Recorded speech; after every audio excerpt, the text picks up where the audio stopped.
Welcome to my kitchen.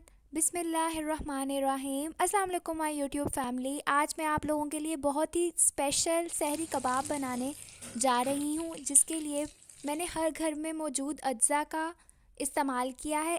आधा पाव मैं इसके अंदर चिकन डालूँगी। 4 बड़े अदद के मैंने आलू को काटा है।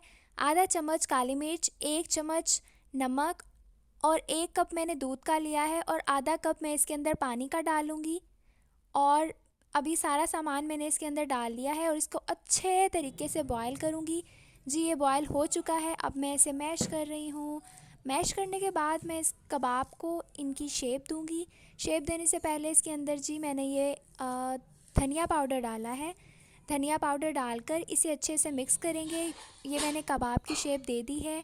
अब कबाब बनाने से पहले बीटन एग जो है उसको मैं इसके साथ लगाऊंगी।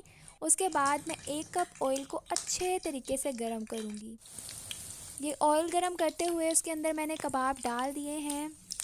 इन कबाब को बनाना बहुत आसान है और इनका जायका बहुत अच्छा होता है। आप शामी कबाब को भूल जाएंगे। लें जी, हमारे कबाब बिल्कुल तैयार हैं। आप चाहें तो आप इन्हें फ्रीज़ भी कर सकते हैं। Thanks for watching the video.